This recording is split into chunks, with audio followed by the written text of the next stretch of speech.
السلام علیکم ناظرین، بسم اللہ الرحمن الرحیم۔ حضرت عمر کا اسلام قبول کرنا۔ ایک دن حضرت عمر صبح کے وقت محمد صلی اللہ علیہ وسلم کو قتل کرنے کے ارادے سے نکل پڑے۔ انہوں نے پہلے ہی معلوم کر لیا تھا کہ اللہ کے رسول کچھ ساتھیوں کے ساتھ ارقم کے مکان میں ٹھہرے ہوئے ہیں۔ ساتھیوں کی سنکھیا لگ بھگ 45 ہے۔ حضرت عمر نڈر و بہادر تو تھے ہی، اپنے ساتھیوں کی کچھ پرواہ نہ کر ننگی تلوار ہاتھ میں لیے چل پڑے۔ انہیں راستے میں نعیم بن عبداللہ مل گئے۔ انہوں نے پوچھا، کہاں کو جا رہے ہو عمر؟ محمد کا قصہ پاک کرنے جا رہا ہوں، عمر بولے، اسی لیے کہ یہی وہ بدھرمی ہے جس نے قریشیوں میں پھوٹ ڈال دی ہے۔ ہمارا دھرم خطرے میں پڑ گیا ہے، وہ ہمارے دیوتاؤں کو برا بھلا کہتا ہے، میں آج اسے قتل کر کے ہی چین لوں گا۔ حضرت نعیم نے کہا، خدا کی قسم عمر، تم اپنے آپ کو دھوکہ دے رہے ہو۔ کیا تم یہ سمجھتے ہو کہ اگر تم نے محمد صلی اللہ علیہ وسلم کو قتل کر دیا تو عبد مناف کے ونش والے تمہیں اکڑتا پھرنے کے لیے زمین پر چھوڑ دیں گے؟ ایسا کبھی نہیں ہوگا۔ اور ہاں، پہلے جا کر اپنے گھر والوں کی خبر لو، پھر ان سے نپٹنا۔ عمر نے پوچھا، میرے گھر والے کون؟ نعیم نے جواب دیا، تمہارے بہنوئی اور چچیرے بھائی سعید بن زید اور تمہاری بہن فاطمہ بنت خطاب، وہ سب مسلمان ہو چکے ہیں اور محمد کے دھرم پر پالن کرتے ہیں۔ جاؤ پہلے انہیں سمجھاؤ۔ ایسا سنتے ہی عمر کا غصہ بھڑک اٹھا۔ وہ فوراً اپنی بہن کے گھر پہنچے۔ اس سمے خباب بن ارت ہاتھ میں پاک قرآن لیے سعید اور فاطمہ حضرت عمر کی بہن کو سورہ طٰہٰ پڑھا رہے تھے۔ عمر جیسے ہی دروازے پر پہنچے تو آہٹ پاتے ہوئے ہی حضرت خباب ڈر کر گھر کے ایک کونے میں چھپ گئے اور قرآن کے حصوں کو حضرت فاطمہ نے چھپا لیا۔ حضرت عمر نے خباب کی آواز سن لی تھی۔ گھر میں گھستے ہی کہنے لگے، یہ کیا ہو رہا ہے؟ کچھ بھی تو نہیں، فاطمہ بولی۔ نہیں، خدا کی قسم، عمر چنگھاڑتے ہوئے، مجھے معلوم ہو چکا ہے کہ تم دونوں نے محمد کا دھرم اپنا لیا ہے۔ اتنا کہہ کر وہ اپنے بہنوئی حضرت سعید پر جھپٹ پڑے اور ان کو مارنے لگے۔ بہن فاطمہ جب اپنے پتی کو بچانے دوڑی تو عمر نے بہن کو بھی اتنا مارا کہ ان کے جسم سے خون بہنے لگا۔ پر دھنیہ ہے وہ دونوں کہ اتنی مار پڑنے کے بعد بھی انہوں نے اپنے دھرم کو چھپایا نہیں، صاف صاف کہہ دیا،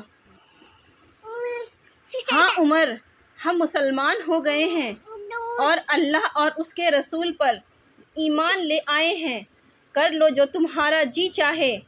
عمر جیسا بہادر انسان ان کی ہمت پر چکت رہ گیا اور ایک بار پھر سوچنے لگا، آخر محمد صلی اللہ علیہ وسلم اپنے ساتھیوں میں کیا جادو بھر دیتے ہیں اور اسلام میں وہ کیا آکرشن ہے کہ سہج ہی لوگ اس اور کھنچے چلے جاتے ہیں۔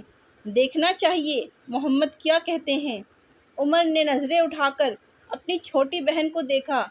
اس کے سر سے خون بہہ رہا تھا اور وہ ایک کونے میں بیٹھی سسک سسک کر رو رہی تھی۔ پھر اپنے بہنوئی حضرت سعید کی طرف دیکھا، وہ بھی گھر کے ایک کونے میں خون میں لت پت پڑے تھے۔ بہن کی یہ حالت دیکھ حضرت عمر کو بھی ترس آنے لگا اور انہیں اپنے کیے پر افسوس ہونے لگا کہ میری ایک ہی تو چھوٹی بہن ہے، نہ باپ ہے اور نہ ماں، دنیا میں میرا ایک ہی خون ہے، میری بہن، اور میں نے اسے اتنا مارا۔ اسی لیے عمر نے بہن کو پاس بلایا اور کہا، بہن پریشان نہ ہو، لاؤ اچھا دیکھوں تو تم لوگ کیا پڑھ رہے ہو، مجھے بھی معلوم تو ہو کہ یہ محمد کیا کہتا ہے۔ بہن بولی، ہمیں تو تم سے ڈر لگتا ہے۔ ڈرو نہیں بہن، میں تمہارا بھائی ہوں۔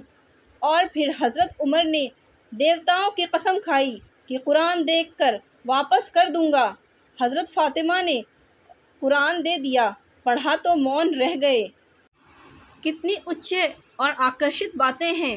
عمر سوچنے لگے کہ محمد سچے ہیں، آج تک انہوں نے اپنے لیے بھی ایک شبد جھوٹ نہیں کہا، تو وہ جھوٹ ہی اس دیویہ وانی کا سمبند جگ کے پالنہار سے کیسے جوڑ دیں گے؟ محمد سچے ہیں، وہ کبھی جھوٹ نہیں بول سکتے۔ یہ کتاب قرآن بھی سچی ہے اور اس کی باتیں بھی سچی ہیں۔ ایسا سوچتے سوچتے حضرت عمر رضی اللہ عنہ کا من شانت ہوا۔ ان کا من اسی وقت حضرت محمد صلی اللہ علیہ وسلم سے ملنے اور ان سے مل کر ان کی باتیں سننے اور سمجھنے کے لیے بے چین ہو گیا۔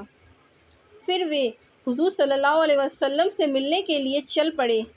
کیسا کرشمہ ہے! یہ کہاں عمر چل پڑے محمد صلی اللہ علیہ وسلم کا قتل کرنے، اور کہاں اب محمد صلی اللہ علیہ وسلم کی طرف اسلام قبول کرنے۔ ارقم کے دوار پر پہنچ کر دروازہ کھٹکھٹایا۔ آواز سن کر ایک صاحب اٹھے اور کواڑ سے جھانک کر دیکھا۔ حضرت عمر ہاتھ میں تلوار لیے کھڑے ہیں۔